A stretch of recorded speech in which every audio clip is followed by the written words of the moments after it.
Entonces, vamos a hablar hoy de vejiga hiperactiva. Eh, ¿Se acuerdan que algo ya habíamos conversado un poquito cuando hablamos de terminología de piso pélvico de la vejiga hiperactiva? Y esta es una presentación que yo le había hecho ya a otros profesionales y la iba a modificar ahora, pero me di cuenta que iba a ser muy larga. Así que vamos a hacer una segunda parte después como para profundizar algunos conceptos que son importantes para ustedes poder ver y que tienen que saberlo.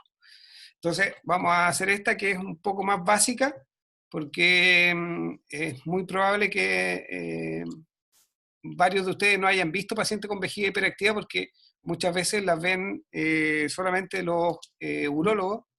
Eh, entonces, nosotros como solamente en las unidades de urogineco o de piso pélvico se ven este tipo de pacientes, pero es muy común que ustedes las vean como ginecólogos y ginecólogas, ¿ya? Así que por eso es que es importante que tienen que saber diagnosticarla, distinguirla, el diagnóstico diferencial y también el tratamiento, por lo menos inicial.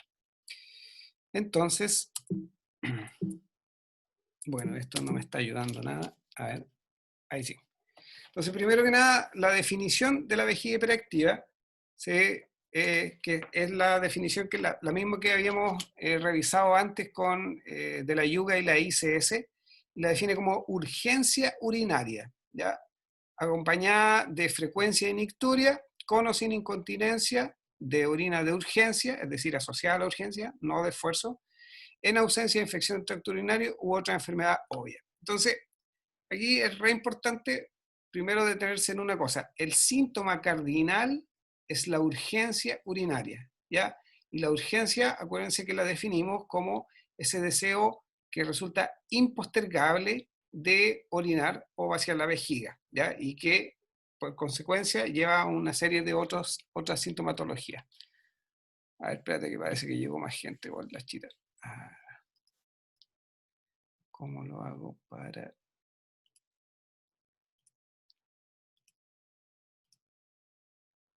Creo que ahí ya admití a toda la gente, ¿o no? Me queda... No, estoy haciendo todo mal. Y ahí sí. Vamos para atrás, para atrás. Bueno, esto... A ver, espérame. Ahí sí. Ya, espero ya, lamentablemente si llega más gente no voy a poder hacerla entrar porque si no tengo que estar saliendo a cada rato de la presentación.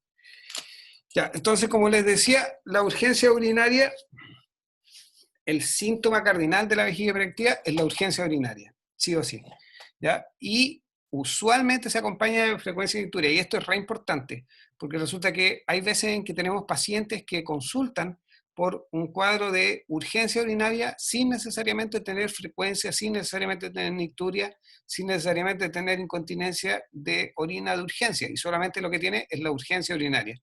Entonces, es importante entenderlo. Obviamente esto va a hablar acerca de severidad del cuadro, de cómo la vamos a tratar, pero lo importante es acordarse que es la urgencia lo radical. Entonces, si por ejemplo tenemos una paciente que tiene urgencia y no tiene frecuencia, no podemos descartar de que se trata de una vejiga hiperactiva. Sigue siendo una vejiga hiperactiva, pero no es una vejiga hiperactiva tan florida como las otras que vemos habitualmente. Ahora, ¿qué tan frecuente es la vejiga hiperactiva? Es súper frecuente, ya, más de lo que creemos. Por ejemplo, en mujeres jóvenes o adolescentes menores de 18 años, entre un 2 y un 22%. En mujeres entre 18 y 40 años, es entre un 7 a un 33%. Y en mujeres mayores de 40 a 50 años, es mayor a un 50%. ¿Ya? Entonces, claramente tenemos una asociación con edad. A mayor edad, más presencia de vejiga hiperactiva. Ahora, ¿por qué estas variaciones entre un 2 y un 22 y un 7 y un 33%? Tiene que ver con las definiciones. Acuérdense que los estudios poblacionales de repente no necesariamente utilizan las definiciones de las sociedades. Entonces, eso es, ¿cómo se llama? Importante el momento de cuando lean un paper y lean acerca de prevalencias, cómo se está definiendo. A todo esto, supongo que vieron esta serie, ¿cierto? Si no, es imperdonable, y si no, la tienen que ver. Ya, ¿qué más acerca de la prevalencia? Por ejemplo, en algunos estudios en Estados Unidos, en la población entre 18 y 70 años es de un 23%, lo cual es bastante elevada. Acuérdense que la de incontinencia de esfuerzo es entre un 27 y un 40, 50%. Ojo que la vejiga hiperactiva afecta tanto a mujeres como a hombres, ¿ya? Más a las mujeres, pero también afecta a los hombres. Como acá hay otro, por ejemplo, que en raza hispánica es un 29%, ¿ya? Por ejemplo, en otro de incontinencia de orina de urgencia encontraban un 10,6% de la raza hispánica también, ¿ya? Entonces, como vemos, andamos por ahí entre el 20-30% más o menos. Otro en un estudio de España, encontraron con vejiga hiperactiva con incontinencia. Acuérdense que lo que habíamos dicho acerca de vejiga hiperactiva húmeda o seca, pero con incontinencia solamente un 9,9 en mujeres entre 25 y 64. Ojo, definición. ¿Ya? Acuérdense que vejiga hiperactiva puede ser con incontinencia o sin incontinencia. Por eso es que la variación en esta cifra. Y en estudios latinoamericanos hay muy pocos, muy, muy, muy pocos. Y uno de los pocos que hay es uno venezolano, que encontraron un 25,6% de vejiga hiperactiva en población adulta. En Chile, nada, por ahora. Fisiopatología no vamos a hablar ahora porque quiero precisamente, o sea, les voy a dar muy poquito, pero es lo que quiero precisamente enfocar para la próxima clase que hablemos de vejiga hiperactiva. Pero la fisiopatología, primero que nada, no se conoce, ¿ya? Es desconocida, no se ha logrado determinar cuál es la causa, y lo que se postula, bueno, hay varias teorías. Ahí está la teoría miogénica, la teoría uroterial, la teoría de la microbiota, etcétera, etcétera, que esa la vamos a hablar después. Y lo que se está postulando ahora en los últimos años es que probablemente no todas las vejigas hiperactivas tienen el mismo origen fisiopatológico. Y eso precisamente daría esta variabilidad que existe en la presentación clínica como también en el tratamiento. Entonces, hacia allá quiero que lo apuntemos después. Pero lo que tienen que saber es que las alteraciones de la fisiopatología pueden ir toda la parte de todos los lugares donde se regula la micción, que por eso que les decía que viera la clase de fisiología de la micción, porque puede ser desde el urotelio, ¿ya? A través de la irritación de terminales nerviosas en el urotelio, sobre todo fibras sinápticas C, ¿ya? Como también a los miocitos del detrusor, ¿ya? Que es lo que hablan acerca de la teoría miogénica, como también a otras alteraciones que pueden ser las periféricas autónomas, ¿ya? O sea, a través de la alteración de la inervación simpática, parasimpática, como también la aferente, que también tiene que ver en relación a veces con la simpática parasimpática, y también hay una teoría que habla acerca de un control suprapontino, ¿ya? Que podría ser a través de el control neural, o sea, el control central, que también podría haber una relación entre la aparición de la vejiga hiperactiva. ¿Ya? Entonces, hay un montón de teorías, y hay más todavía, hay varias más, que eso es lo que quiero que hablemos en la próxima clase. Por ejemplo, hay una que tiene que ver con una teoría emocional, ¿ya? Los que han visto, las personas que han visto mujeres con vejiga hiperactiva, pueden decir que efectivamente tienen un cierto componente emocional. Algunas de estas pacientes tienden a ser como un poco más depresivas, también tienen que ver con estrés, ¿ya? Cómo se desencadena la vejiga hiperactiva a través del estrés, ansiedad, ¿ya? Y también hay otras, por ejemplo, acerca de las infecciones. De hecho, bueno, supongo que ya están al tanto que la orina no es estéril, ¿cierto? O sea, hace años ya que eh, se demostró a través de cultivos especiales y cultivos prolongados de que existe una microbiota en la orina, ¿ya? Y la alteración de esta microbiota podría ser también una de las causas de la aparición de la vejiga hiperactiva. De hecho, hay un estudio como re interesante que mostraron hace un par de congresos atrás, en que el tratamiento de la vejiga hiperactiva para unas pacientes fue con antibióticos y a través de eso se dio la sintomatología. Fue bastante interesante, pero obviamente ellos disponían de otro tipo de cultivo y todo eso, con el cual pudieron. Ahora, darle un año de antibiótico, o sea, cualquier infectólogo nos mata. Entonces, como les decía, las alteraciones pueden a nivel central, pueden ser a nivel médula, pueden ser también a nivel local, ¿ya? Y bueno, esto de anatomía ya lo tienen súper claro, así que lo vamos a saltar. Y nos vamos a ir directamente a la clínica. Entonces, como les decía, el síntoma cardinal es la urgencia. Entonces, no hay una vejiga hiperactiva sin urgencia. Eso es muy importante. Si no hay urgencia, no hay vejiga hiperactiva. ¿Ok? Entonces eso les sirve como para hacer el primer enfrentamiento a la paciente. ¿Qué otros síntomas son comunes? La frecuencia. Acuérdense que la frecuencia normal es hasta 8 micciones durante el día. ¿Bien? Más de eso lo consideramos un aumento de la frecuencia o frecuencia, como le decimos normalmente, y habitualmente tiene que ver con la presencia de urgencia. Es decir, la paciente tiene estas ganas de ir porque resulta que tiene una capacidad vesical probablemente disminuida. Entonces, si toma la cantidad de líquido normal que debe tomar, se le llena más rápido la vejiga, por lo tanto tiene que ir más veces al baño. Entonces, por eso se produce la frecuencia. ¿Ya?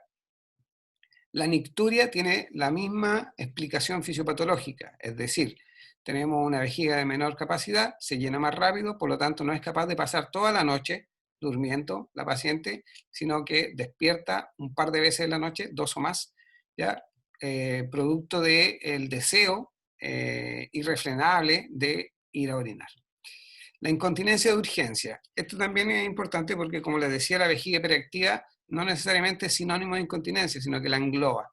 Entonces, existe un grupo de pacientes que, además de tener la urgencia, cuando le viene esta urgencia no es capaz de llegar al baño. Por lo tanto, tiene una incontinencia de urgencia. También algunas pacientes presentan incontinencia coital, ¿ya? Acuérdense que la incontinencia coital es el escape de orina durante la relación sexual penetrativa en este caso, aunque ahora se está extendiendo hacia otros tipos de incontinencia coital, no necesariamente la penetrativa vaginal.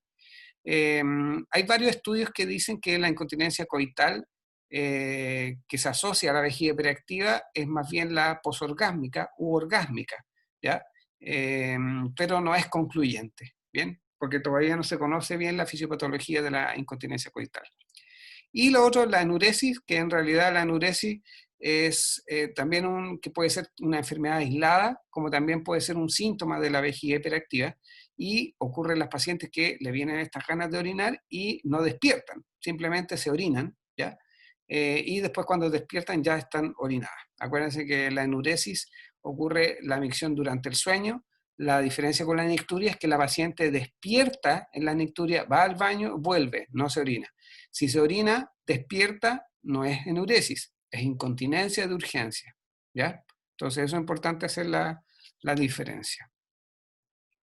¿Vamos bien? ¿Voy muy rápido? ¿Estamos ok? Asumo que sí. Sí, vamos bien. Perfecto. Bien, doc. Ya. ¿Cuál es el diagnóstico diferencial entonces? Y esto es re importante porque resulta que no tenemos que de una llegar y decir, ya, es una vejiga hiperactiva y nos ponemos a tratarla. A pesar de que eso es lo que dicen muchas guías, yo creo que primero que nada tenemos que hacer a través de la anamnesis, ya de la historia clínica, de los antecedentes del examen físico, ir descantando todas estas diagnósticos diferenciales. ¿Cuál es el primero que hay que diagnosticar? Siempre, siempre, siempre la infección urinaria. Siempre, ¿ya? Los gringos hacen estos dipsticks, ¿cachai? Que es como un test de orina de oficina, y con eso ya descartan la infección urinaria. Nosotros no los tenemos acá, por lo menos en el servicio público. Entonces, toda paciente que consulte por un cuadro que pareciera ser una vejiga hiperactiva, hay que siempre hacerle una orina completa y un urocultivo, ¿ya? Ambos, siempre. ¿Ya? No solamente la orina completa, no solamente el urocultivo, sino que ambos, porque ambos pueden darnos cosas diferentes, ¿ya? Por ejemplo, en la orina completa puede aparecer una hematuria que nos haga pensar en algún tumor vesical que no va a aparecer obviamente en el urocultivo, y viceversa, ¿ya? La orina puede aparecer bastante limpia y resulta que en el urocultivo aparece un bicho. Otro de los diagnósticos que hay que pensar es la cistitis intersticial. ¿Cuál es la diferencia con la vejiga hiperactiva? Que la cistitis intersticial duele, ¿ya? La vejiga hiperactiva no duele, ¿ya? ¿En qué caso podría doler la vejiga hiperactiva? Cuando está asociada a una infección. Pero la cistitis intersticial duele siempre y es un dolor bastante crónico, prolongado, y la característica que tiene es que al orinar desaparece ese dolor. Entonces, si una paciente tiene un dolor pélvico, orina y se le pasa, hay que pensar en cistitis intersticial, ¿ya?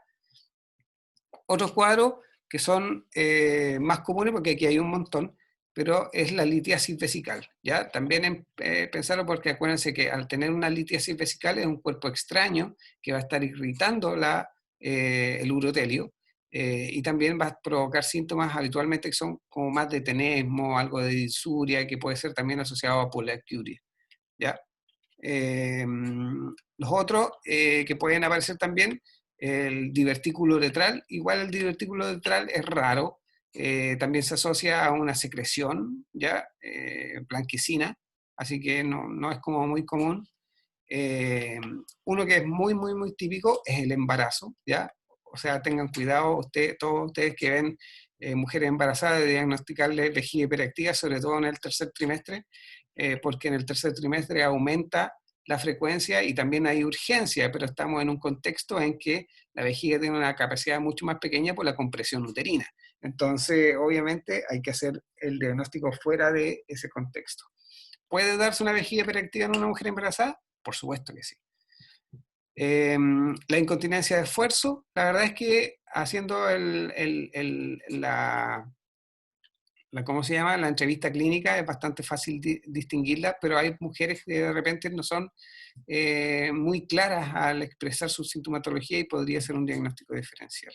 Lo mismo que el prolapso genital. La verdad es que con el examen físico inmediatamente ya uno puede ir distinguiendo. La cistitis actínica cada vez se ve menos, ¿ya? Porque ha ido cambiando el tipo de radioterapia, pero la característica de la cistitis actínica también es el dolor y la hematuria, ¿ya? Que no son característicos de la vejiga hiperactiva. Otro también que es re importante y muy común, es el uso de diuréticos, ¿ya? Eso también hay que ponerle ojo porque muchas de nuestras pacientes, sobre todo las mayores, son hipertensas y usan diuréticos y de repente se les pasa un poquito la mano a los colegas con los diuréticos y le ponen una furosemida, una hidroclorotiazida, una espironolactona y la señora obviamente con eso van a ir 20 veces al baño y se van a levantar un montón de veces.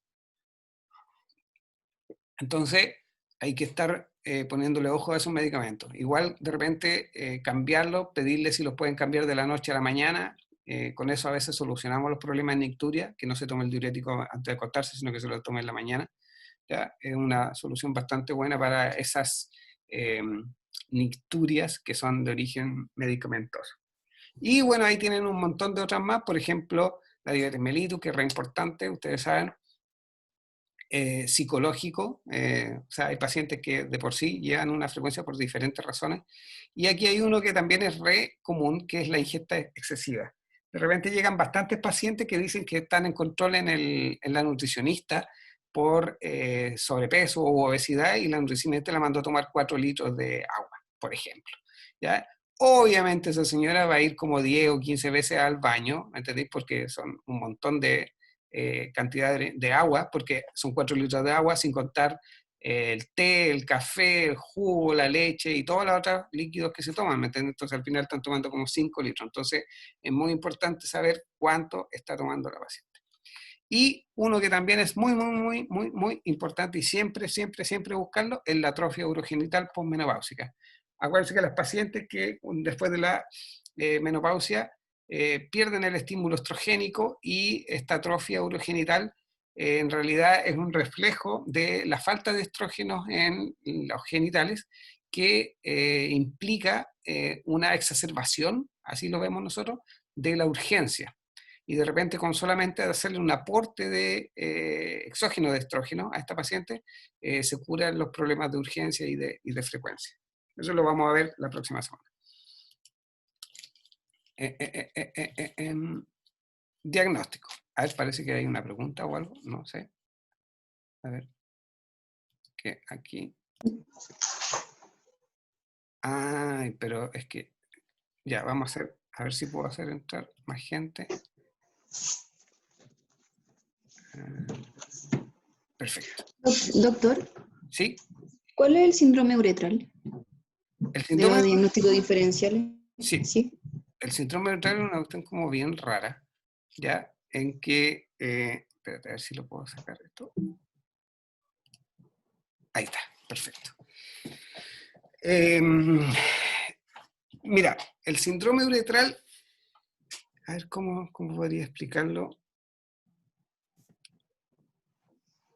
Es como hay un conjunto de síntomas uretrales que muchos de ellos apuntan hacia, se podrían emular como, por ejemplo, con una uretritis, ¿ya? En que puede haber una inflamación, ya sea de origen infeccioso o no infeccioso, y que provoca tanto disuria como un aumento de la frecuencia. Por ejemplo, ahora he tenido algunas Ya. pacientes, ¿cachai? Que em, vienen como por ito a repetición, ¿ya? Y cultivo negativo, cultivo negativo, cultivo negativo. Exámenes normales y toda la cuestión. Y claro, la paciente tiene esto, tiene un aumento de la frecuencia y todo eso. Y tú le pides el panel de enfermedades de transmisión sexual, por ejemplo, y salen positivas de repente a clamidia, micoplasma y cosas así. Entonces, eh, estas uretritis, ¿cachai? Que son de repente infecciosas, son las que pueden dar. Ahora, el síndrome uretral engloba harto más que eso, pero ese es uno como de los ejemplos más comunes. Ya, el diagnóstico. El diagnóstico, esto ha cambiado en los últimos años, ¿ya? Según las guías de la Asociación Americana de Urología y la Europea, el diagnóstico ahora se basa exclusivamente en la clínica, ¿ya? Años atrás se basaba en los exámenes, es decir, tenía que hacerle urodinamia o cistometría, mono, multicanal, una cosa así, y por eso decía el diagnóstico. Ahora no, ahora el diagnóstico es clínico, es decir, ustedes con hacerle a la paciente una entrevista acabada, un examen físico, ya está listo el diagnóstico, pero ellos lo que sí es que consignan el examen de orina dentro del examen físico, ya por lo que les decía yo de estos test rápidos que se hacen en la oficina. Entonces, primero que nada, hacer una buena entrevista clínica. Entonces, ¿qué le vamos a preguntar a la paciente? Primero que nada, el síntoma. ¿Cuál es el síntoma cardinal? O sea, que nos hable acerca de la urgencia. ¿Desde cuánto tiempo que lo tiene? ¿Ya? ¿Qué tan intenso es? ¿Le pasa todos los días? ¿Son día y noche? ¿Hay momentos del mes, por ejemplo, que sean peores? ¿Cómo impacta esto en su calidad de vida? ¿Ya? O sea, las pacientes algunas dejan de salir, por ejemplo, ocupan ropa oscura en caso de que tengan escape, conocen todos los baños, etcétera, etcétera. Entonces, es muy importante agotar bien el síntoma porque resulta que es la manera que después tenemos para comprobar si las acciones que estamos haciendo funcionan o no. ¿Ya? Ingesta de líquidos, preguntarle, ¿cuánto líquido toma? ¿Ya? Casi siempre, casi siempre, casi siempre lo minimizan. Eso es un dato así como de experiencia. Tienden como a minimizar lo que toman porque no se dan cuenta, ¿ya? Y una cosa que es importante también es la calidad de los líquidos, ¿ya? Hay algunos líquidos que son más irritantes. Café, el té, el mate es súper diurético, ¿ya? Es horrible para la vejiga hiperactiva. ¿Ya? La bebida gaseosa, la cerveza, lamentablemente, pero sí, ¿ya? Entonces, preguntemos qué tipo de líquido y cuánto está tomando. A la gente se le olvida de repente contar la sopa, por ejemplo, como líquido, o la leche. Cuando tú le preguntas por líquido, lo único que piensas es en agua. Entonces es importante especificar qué tipos son. Preguntarle por comorbilidades, medicamentos, o sea, diabetes mellitus, lo primero que hay que preguntar, ¿ya? Hipertensión, insuficiencia cardíaca, medicamentos, diuréticos sobre todo, lo más importante. ¿Ya? Después de eso, le hacemos un examen físico abdominal, bien, obviamente se hace un examen físico global, pero partimos con el examen físico abdominal, un examen genital, especuloscopía, ¿cierto? tacto, obvio, porque tenemos que ver que de repente si hay alguna masa, de repente puede haber un mioma que esté comprimiendo, ¿ya? Tacto rectal, ¿por qué el tacto rectal es importante? Por los fecalomas, sobre todo en las pacientes mayores, ¿ya? O tumores. Las pacientes con fecaloma de repente tienden a hacer incontinencia, pero más bien de esfuerzo que de la otra, pero también puede ser. Y examen de extremidades, ¿ya? Ver si hay presencia de edema, que podría estarse reabsorbiendo durante la noche, y eso hace, por ejemplo, que tengan icturia. Y la orina completa, como les decía, para ver si hay ictus o hematuria. Como ven, dentro de la historia clínica de examen físico, la guía incorporan el examen de orina completa, ¿ya? Nosotros después le agregamos el urocultivo, pero ellos parten por el de orina completa como una cosa de la oficina. ¿Cuáles son los estudios complementarios? Aquí aparece el urocultivo, ¿ya? Entonces, por eso le digo a todas las pacientes, ustedes en primer enfrentamiento, orina urocultivo. Si les van a derivar a una paciente, díganle siempre que se las manden con orina urocultivo. Hay que hacer una medición de residuo postmiccional. Nosotros habitualmente esa medición del residuo lo hacemos cuando le hacemos una cistometría, ¿ya? Que es un llenado de la vejiga para ver capacidad, sensibilidad, etcétera, etcétera. Y ahí medimos el residuo postmiccional. Se puede hacer también en la consulta, ¿ya? O sea, la paciente llega, independiente con el estado que esté de la vejiga, y ustedes le piden que vaya a orinar. Hay que medir cuánto orina. Eso es importante, ¿ya? Y después de eso se mide el residuo postmiccional, y eso se puede hacer a través de un catéter, o sea, poner una sonda que puede ser una Nelaton, por ejemplo, y ver cuánto es lo que queda de orina en la vejiga, o a través de ultrasonografía, puede ser con un ecógrafo o puede ser con un bladder scan, que son unos aparatos especiales para medir residuo postmiccional, ¿ya? El residuo postmiccional se calcula entre porque hay dos estándares, bueno, van a encontrar varios, pero hay dos estándares que son los más aceptados para decir que un residuo es normal. El primero es que sea menos de 100 cc, ¿ya? Y el segundo es que sea menos de un 30% del volumen total. ¿Cómo calculamos el volumen total? Midiendo cuánto tenía la paciente en la vejiga al orinar, por lo tanto, por eso tenemos que saber cuánto orinó, más lo que quedó dentro, y de ahí calculamos el porcentaje. Si es un porcentaje menor a un 30%, entonces decimos que está normal, ¿ya? ¿Qué usamos nosotros? Ambas cosas, 30% y menos de 100 cc, ¿ya? Porque si, por ejemplo, ¿por qué no solamente uno? Porque, por ejemplo, si decimos solamente 100 cc, si la paciente tenía 110 en la vejiga y le quedaron 100, entonces, ¿de qué estamos hablando? O sea, no es capaz de vaciar la vejiga, a pesar de que no es una cantidad muy grande.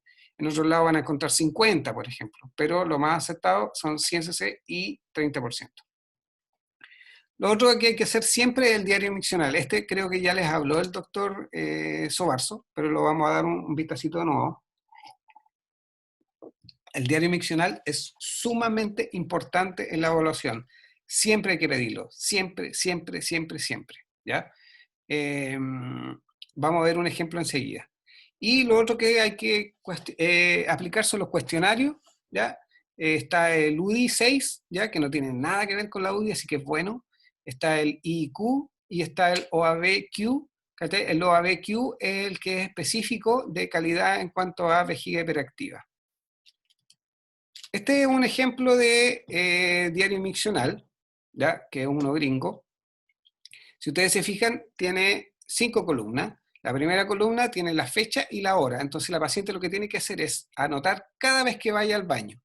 Eso es lo que nosotros le pedimos. Cada vez que usted vaya al baño, anote la hora.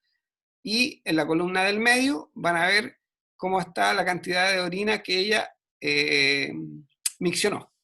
Entonces, lo que nosotros le decimos a la paciente, cómprese un jarro de esto que venden de los chinos, que son como para medir, ¿cachai? Así como para recetas, así como de 500 cc.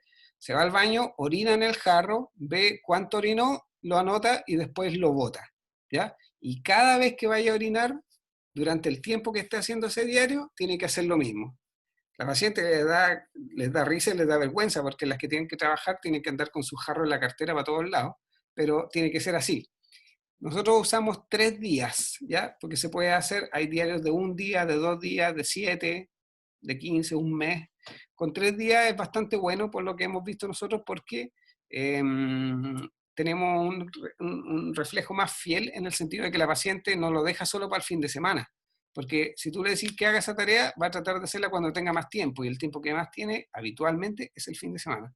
Entonces, si le decimos 3 días de corrido, va a tener que por lo menos hacer un día de semana, que es cuando tiene menos tiempo. Entonces podemos ver diferencias en los hábitos que hay entre la semana y el fin de semana. Entonces, háganlo de 3 días, 72 horas de corrido. Ahora, con esos dos datos ya vamos a tener la mayor parte de la información. ¿Qué vamos a saber? Vamos a ver el volumen total de cuánto la paciente orina en el día, ¿ya? Vamos a saber cuánto es el volumen máximo, o sea, cuánto es capaz de llenar esa vejiga en una sola micción. Vamos a saber la cantidad de veces que va al baño a orinar, o sea, vamos a ver la frecuencia, vamos a saber la nicturia, vamos a ver cuántas veces va en la noche, vamos a ver cuánto tiempo hay de intervalo entre una y otra micción, ¿ya? El mayor, el menor, etcétera, etcétera. Entonces, nos va a dar un montón de información solamente esas dos columnas. Y además, teniendo en cuenta que la mayoría de las pacientes están en un balance que es cercano a cero, podemos decir que la cantidad que está orinando es igual a la cantidad que está ingresando. Por lo tanto, podríamos suponer que si la paciente orina 3.000 es porque está ingresando 3.000 también. ¿Ya? Entonces, eso es bastante bueno. Ahora, si la paciente le da como para pedirle más datos, porque no todas las mujeres son capaces de llevar todo el diario. Entonces ahí ustedes tienen que evaluar si la paciente es capaz de hacerlo o no. Si la paciente puede hacerlo, le pueden pedir entonces que anote cada una de las cosas que ingiere, ¿ya? El tipo y la cantidad. Por ejemplo, acá aparece una taza de café, un vaso de jugo naranja, después 2 tazas de café, ¿ya? Eso también lo podemos pedir. Lo otro es los escapes, que ahí aparece como leaks, ¿ya? Cada vez que tenga un escape, nosotros eso sí se lo pedimos muchas veces. Cada vez que tenga un escape, anótelo, ¿ya? Que le haga una estrellita, una cruz, una X, lo que quiera, pero solamente eso. Y acá también le podemos pedir, como aparece ahí, el cambio de paño. O sea, si la paciente usa paño, apósito o algo así, también cuántas veces lo cambia durante el día. Todas esas cosas nos van a dar un acercamiento acerca de la severidad de la enfermedad, ¿ya? Y lo vuelve bastante real o objetiviza los síntomas que la paciente entrega. Porque de repente la paciente tiende como a exagerar un poco o a maximizar el síntoma. Te dicen, no, yo voy como 20 veces al baño, y después llega el diario y son, no sé, 12. Igual es harto, pero la paciente lo ve como un mucho más. Entonces el diario lo objetiviza, así que siempre, siempre pedirlo. Este es el que usamos nosotros. Nosotros también agregamos los episodios de urgencia, como para saber, porque la urgencia también es una de las cosas que molestan más. Por algo en la vejiga hiperactiva se define por la urgencia. Entonces también así sabemos cómo va la mejoría de estos síntomas con la terapéutica. Este es el OABQ, ya que es un cuestionario estandarizado, ya que esta es la versión en español, que está validada. Y como se fijan ustedes, cortitos, son 6 preguntas que se aplican a la historia de la paciente durante las 4 semanas y se marca desde nada hasta muchísimo. Esto lo pueden autocompletar las pacientes incluso mientras están esperando la atención. Así que es súper bueno como para objetivar también el síntoma. Exámenes avanzados. ¿A quiénes le vamos a pedir más exámenes aparte de los que ya hicimos? A ver, ¿qué pacientes son las que ocupamos habitualmente esto? Son pacientes en que hay un fracaso del tratamiento, ¿ya? Eso es re importante, o una resistencia al tratamiento, pacientes con antecedentes de cirugía, pacientes que requieren múltiples tratamientos, pacientes irradiadas, pacientes con prolapso o defectos multicompartimentales, pacientes en que el diagnóstico no es claro, pacientes en las que no se puede obtener tampoco una historia adecuada, y esas son más o menos las que le pedimos los exámenes, o cuando son de repente clínicas así no muy, muy típicas. ¿Y qué es lo que le pedimos? La urodinamia multicanal. La urodinamia multicanal es un estudio parecido a la cistometría, en que se llena la vejiga con un suero y se ven las capacidades, pero la diferencia es que estamos monitorizando las presiones. Se monitoriza la presión intravesical y la presión intraabdominal. Y de la distancia entre una y otra, ¿cómo vamos a tiempo? Bien. La distancia entre una y otra se calcula la presión del detrusor, ¿ya? De ahí vamos a ver una urodinamia. Y para la otra vez vamos a hablar más de urodinamia para que conversamos un poco más de eso. Es un examen caro, no existe mucha disponibilidad en los hospitales públicos. Habitualmente lo hacen los urólogos, están acostumbrados a hacerlo para hombres, que no es lo mismo que hacerlo para las mujeres, porque los hombres habitualmente los urodinamias son para ver problemas prostáticos y las mujeres son de incontinencia, por lo tanto la mujer necesita un llene mucho más lento, en cambio para el hombre no. Para el hombre con 5 minutos de llene y está bien, para la mujer el llene debe durar por lo menos 20 minutos. Entonces ese es un error común en las urodinamias multicanales que hacen los urólogos que no están acostumbrados a tratar mujeres.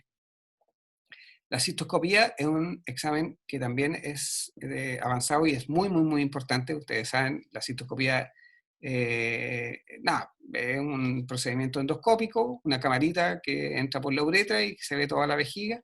Nosotros lo utilizamos harto para los TBT, ¿ya? O sea, cuando se hace TBT siempre hay que hacer cistoscopía y la verdad es que es bueno que ustedes como futuros ginecólogos y ginecólogas aprendan a hacer cistoscopía porque les va a servir un montón para muchas cirugías. O sea, lo que los americanos están diciendo, perdón, los estadounidenses están diciendo, es que todas las cirugías vaginales, por ejemplo, la histerectomía vaginal, la colporrafia, la colpoclesis, todas deberían llevar una cistoscopía de rutina para evaluar lesión ureteral o lesión vesical, ¿ya? Entonces, probablemente es algo que viene en un par de años más. Y lo otro, la ecografía renal vesical, que es sobre todo cuando uno sospecha que hay alguna otra causa que podría estar dando esta sintomatología, sobre todo litiasis. Esta es una urodinamia multicanal. Si se fijan, las tres primeras curvas, la primera es la presión vesical, que es medida a través de un transductor intravesical. La segunda es la presión abdominal, que es a través de un transductor intrarrectal. Y la tercera es la presión del detrusor, que es el delta entre la presión abdominal y la presión vesical, ¿ya? No es a través del transductor, sino que se calcula.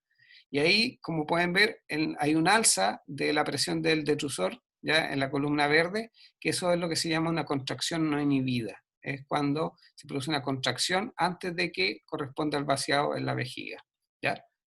Después viene el flujo. Si se fijan ahí hay un aumento del flujo en concordancia con la contracción del detrusor, por lo tanto eso implica que hubo incontinencia, ¿ya? Y después abajo hay otro ejemplo que es también parecido, pero en este caso no hay una contracción no inhibida, sino que solamente esos picos que se ven ahí son por tos o valsalva, que cuando uno le hace a la paciente que haga eso para ver si tiene escape o no. En ese caso, si se fijan, abajo también tiene escape. Entonces, la de arriba es una vejiga hiperactiva, la de abajo una incontinencia de esfuerzo. Vamos al tratamiento. Vamos a hacer como un repaso así como general del tratamiento, no nos vamos a ir como muy específico porque eso lo quiero hacer en la próxima clase, ¿ya? Para que alcancemos a conversar un poquito.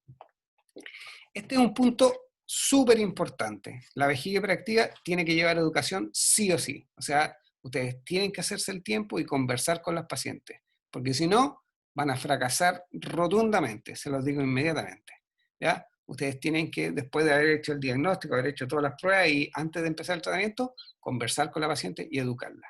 ¿Por qué? Porque la vejiga hiperactiva tiene ciertas características que propenden hacia el fracaso si es que la paciente no está al tanto de ella. ¿Cuáles? Por ejemplo, que la vejiga tiene un curso crónico variable, es decir, las pacientes algunas tú las tratas y después se les pasa y después vuelve, ¿ya? Les suspende el tratamiento, vuelve a aparecer la vejiga hiperactiva. O no vuelve y después a los años vuelve a aparecer otra vez, ¿ya? No se sabe bien por qué ocurre eso, ¿ya? Pero la paciente tiene que estar al tanto de que esto puede ocurrir, ¿bien? Porque si no, le va a pasar a la paciente que ustedes la curaron, pero le volvió a la semana y va a decir, yo no voy a volver donde este médico, pues si lo que me dio me hizo gastar un montón de plata y aquí estoy igual que antes. Entonces es importante que la paciente esté al tanto. Y eso también evita que tenga múltiples tratamientos que sean ineficaces. Normalidad, muy importante. Hay que decirle a la paciente cuál es la normalidad. O sea, de repente llegan pacientes que orinan, no sé, 10 veces, tú le das anticolinérgico, así, neuromodulación, y la paciente llega orinando 7 veces y te dice que se siente súper mal porque ella quiere ser como antes, que orinaba 3 veces al día. No, hay que explicarle que La normalidad es que orine hasta 8 veces y que en la noche se levante 1 a 2 veces, y eso es lo que vamos a considerar como una meta. ¿Bien? Otra cosa, múltiples tratamientos. Eso también habla de que ninguno es súper bueno, ¿cierto? Entonces, la paciente tiene que saber que hay múltiples tratamientos, hay diferentes que tienen diferente efectividad y que se van a ir agregando paso a paso dependiendo de cómo responde. Otra cosa que es muy importante y que de repente esto las apena un montón, es decirle que difícilmente se va a lograr desaparecer todos los síntomas. Es decir, la paciente va a tener igual algo de urgencia, va a tener todavía a lo mejor una frecuencia aumentada, no tanto como tenía antes del tratamiento, pero puede que todavía tenga, ¿ya? Y eso tiene que ver con la poca eficacia que tienen los tratamientos existentes hasta ahora. Y lo otro, aclarar las metas. Muy, muy, muy importante. Es decir, por ejemplo, ustedes tienen una paciente que llega con un diario y tiene una frecuencia de 20, ¿bien? Y tiene una nicturia de 6. Entonces ustedes le dicen, ya señora, usted va a empezar este tratamiento y nos vamos a ver en 6 semanas. En 6 semanas yo quiero que bajemos de 20 a 18 y de 6 a 4. Esa va a ser nuestra meta, ¿ya? Entonces, ¿qué implica eso? Porque los cambios son súper sutiles y de repente necesitan mucho tiempo. Que la paciente está consciente de que no va a volver a la normalidad con el tratamiento inmediatamente, que puede ser más adelante, ¿ya? Y no lo va a abandonar. Porque si la paciente hace el diario de vuelta cuando le toca y ve que en vez de 20 tiene 18, va a decir, estoy igual. Y ahí tú le decís, no, no está igual, bajó 2 y esa era nuestra meta, ¿ya? Y para la próxima vamos a bajar 2 más, y así. Entonces, súper importante que ustedes les dejen claro a la paciente qué es lo que buscamos y cómo lo vamos a hacer. Entonces, tienen que tomarse el tiempo en explicarlo. ¿Cuál es la primera línea de tratamiento? Las modificaciones de conducta. Y esto es súper importante también. El reentrenamiento vesical y la postergación es un ejercicio que se le da a la paciente que cuando ella tenga ganas de orinar, le decimos, ok, usted se va al baño, se sienta en la taza, pero antes de orinar se va a aguantar 10 segundos con reloj, o los cuenta 10 segundos y después orina, ¿ya? Y es un ejercicio que lo va a hacer cada vez que vaya al baño. Si la paciente le va bien con eso, al otro le decimos 20 segundos, después 30 segundos, y así lo podemos ir haciendo este ejercicio semana a semana, pero con cifras reales. No le van a decir, tiene que esperar 10 minutos porque eso no va a servir. Tienen que partir, dependiendo de la severidad, con los segundos que se pueden hacer. Entonces pueden ser 10 segundos, 20 segundos, 30 segundos, y así progresivamente. Después le dicen, si la paciente logra avanzar y controlarlo, le dicen que espere fuera del baño, por ejemplo. ¿Ya? Otro, el control de la ingesta de líquidos. Entonces, la paciente hay que decirle que tome menos líquido, ¿ya? Si, por ejemplo, tiene un exceso, le decimos que... Espera un poquito. Ahí está. Si la paciente tiene un exceso de ingesta de líquido, entonces le tenemos que decir que baje. ¿Cuánto es lo normal? Entre 1500 y 2500, ¿ya? Y lo otro es que también es importante no bajarla de un viaje, ¿ya? Sino que vamos bajando de a poquito, ¿ya? De 20% y así, de a poquito lo vamos bajando. Si la paciente se toma como 5 litros, no le podemos decir de un día para otro, tome 2,5, porque es un desastre. Ya tiene que ir de a poquito, le van bajando de 200, 300 cc hasta llegar a un total que no sea menos de 1500, ¿ok? Eso es súper importante. Baja de peso. Está demostrado que con cada kilo que se baja, disminuye la frecuencia, así que es muy importante. Ahora, muchas pacientes, es difícil bajar de peso, ustedes ya lo tienen que haber visto, entonces hay que tratar de utilizar algún tipo de ayuda profesional. Y la rehabilitación kinésica. La rehabilitación kinésica, es decir, el fortalecimiento de la musculatura pélvica, ha demostrado que mejora la sintomatología, así que la mandan a la kine. ¿Bien? Ahora, con esta primera línea, nosotros podríamos eventualmente mandar a la paciente y controlarla después. Se puede, dependiendo de qué tantos síntomas tiene. Si los síntomas no son tan severos, si son síntomas leves, con la primera línea podemos probar durante unas 3, 4 semanas y vemos cómo les fue, antes de pensar en hacer algún tipo de tratamiento de segunda línea, ¿ya? Ahora, lo que algunos dicen es que podríamos inmediatamente partir con antimuscarínicos o agonistas B3.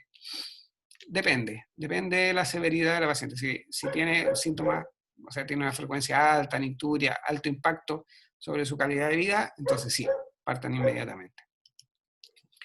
La Doc, segunda línea, consulta, entonces, sí, el café y el tabaco, como estimulador restricción, igual de la micción, ¿suspenden igual o no tiene tanto rol en la vejiga y hiperactividad? por supuesto, hay que restringirlo. Cuando hablo de la ingesta de líquido, también, ahí no lo dije, pero es importante restringir el tipo de líquido, ¿ya? O sea, hay que evitar todos los tipos de que son irritantes o diuréticos. Sobre todo el mate que toman harto las pacientes de nuestra zona, ¿ya? Hay que tratar de quitarlo, porque igual se toman como un hervidor entero de mate o una tetera entera de mate.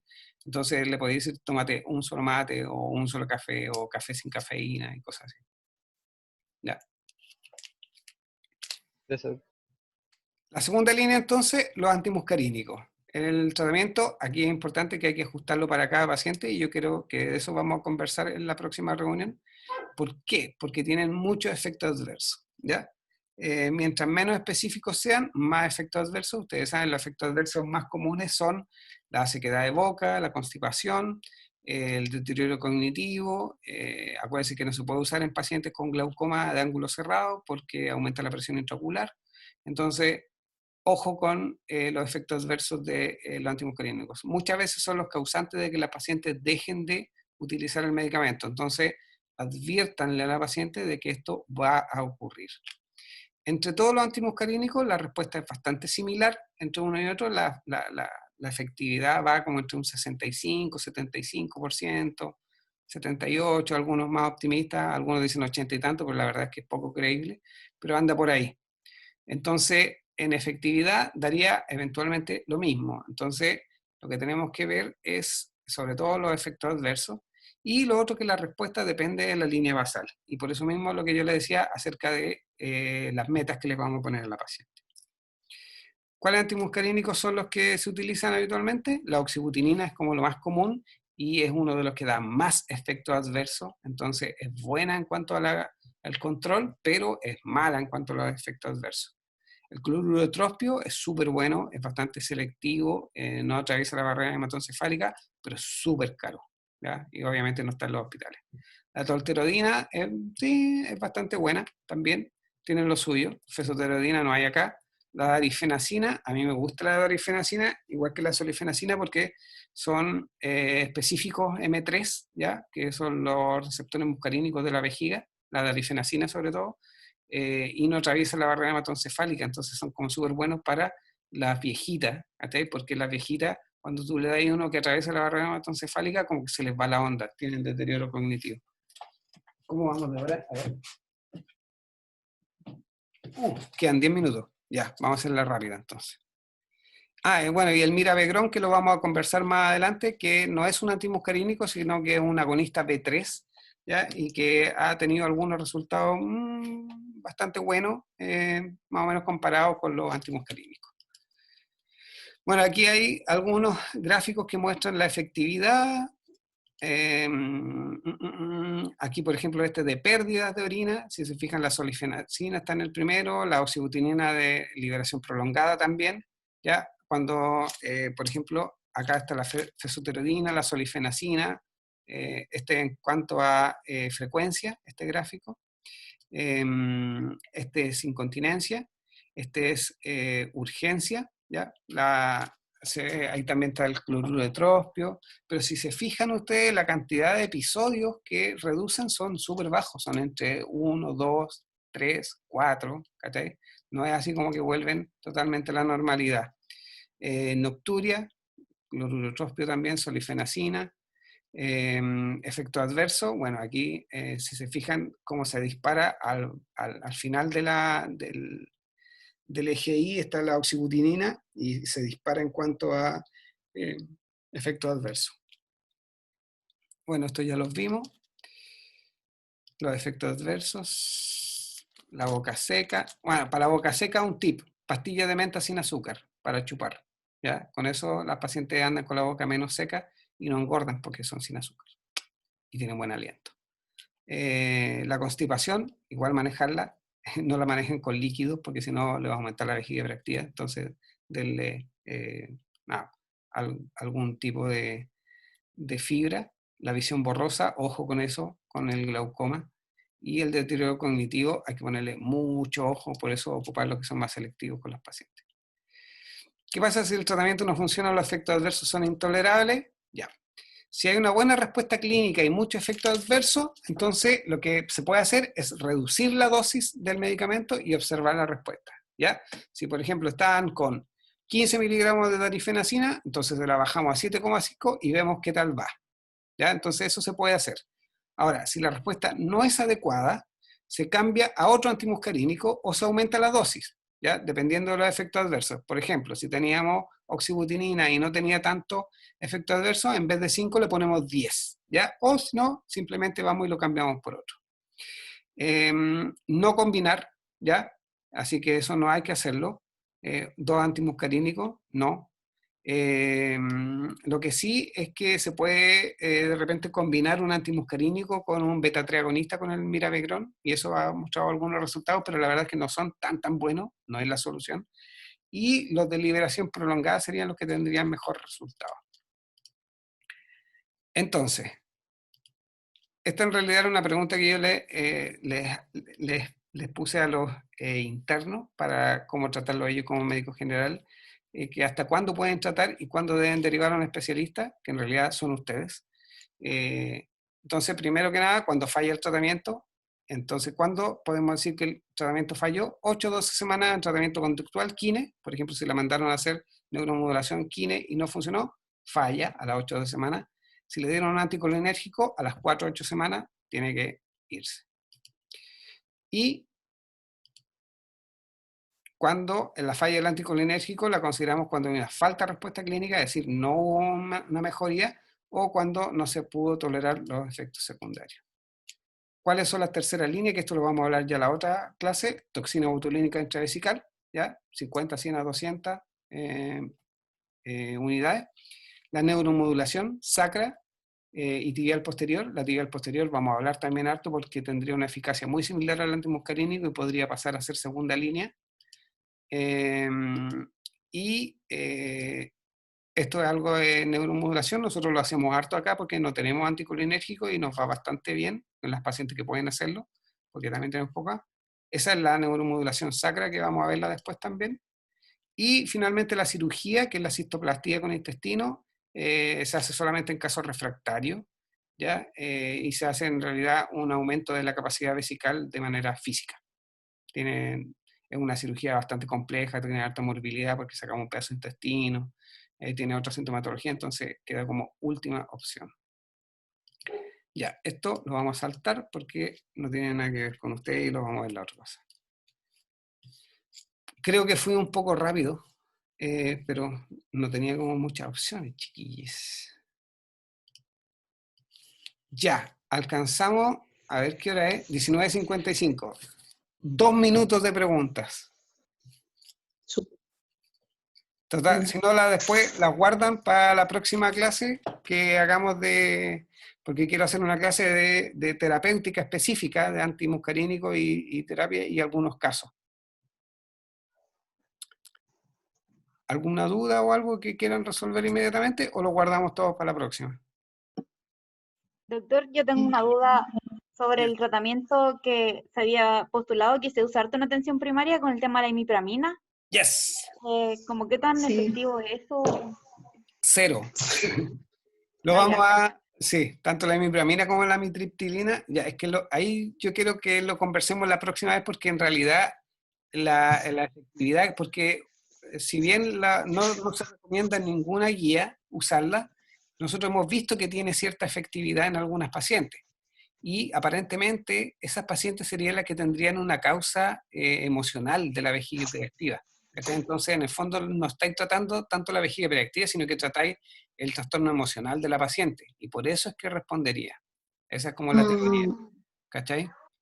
Pero así como que la imipramina sirva, no está en ninguna guía. Así que no es recomendable. Gracias, doctor. De nada. ¿Doc? ¿Pregunta? Sí. En relación a las tasas de curación, yo sabía que más o menos andaban entre el 30 y el 50%, si la anteriocistoplastia también anda por ahí, o un poco mejor, un poco peor. Pero las tasas de qué, 30-50 de la De citoplastia. curación.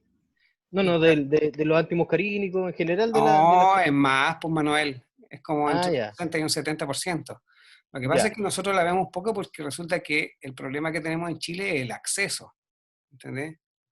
Entonces, las pacientes no tienen para comprárselo porque piensan que la mayoría son pacientes mayores y con la jubilación no le alcanza para comprarlo porque los antimuscarínicos son súper caros. Entonces, por eso es que muchas veces no funcionan bien los tratamientos. Pero si ¿Y la, tuviésemos, por ejemplo, en el hospital darifenacina, solifenacina o tropio, andarían mucho mejor. y la cirugía cuando menos pareció? O...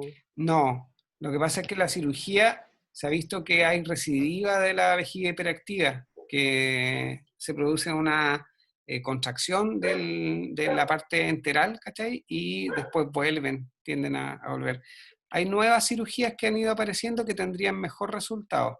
Y hay otras cirugías que vamos a conversar más en la otra clase que también se han planteado como tratamiento, que es lo que conversamos la otra vez cuando hablamos de anatomía, ¿ya? Que están proponiendo como tratamiento de la vejiga hiperactiva la suspensión apical. Ahí lo vamos a conversar acerca de por qué se propone eso. Caro, ¿iba ahí tú a hacer una pregunta? Caro Pérez. Sí, Doc, lo que pasa es que no sé si aquí en Chile está disponible la oxibutinina como parte transdérmico, porque leí que igual había tenido mejores resultados que vía oral, menos Yes. efectos adversos. No, no hay. Y también salió una oxibutinina en gel, que es una maravilla. Tenía muy buenos resultados, tampoco hay. Así que ojalá que alguna universidad, acá lo estábamos viendo de repente con los de farmacia de la U, de hacerla, porque sería bastante bueno, pero no hay. Ya, Doc, y lo otro también leía que en la mayoría de las pacientes, sobre todo posmenopáusicas, se dejaba asociado estrógenos por Muy el tema de la bien. atrofia vesical. La Yes. atrofia. Eso lo vamos a hablar en la próxima clase. Siempre, siempre, siempre considerar la terapia estrogénica local en las pacientes con atrofia. Siempre. Ya, gracias. Ya, dejémoslo hasta aquí nomás, chiquillos, chiquillas, porque ya viene la otra clase, si no me van a tirar la oreja. Así que ahí yo les aviso cuando sea la otra y guarden, anoten las preguntas y después lo conversamos mucho más. ¿Ok? Super, gracias, Doc.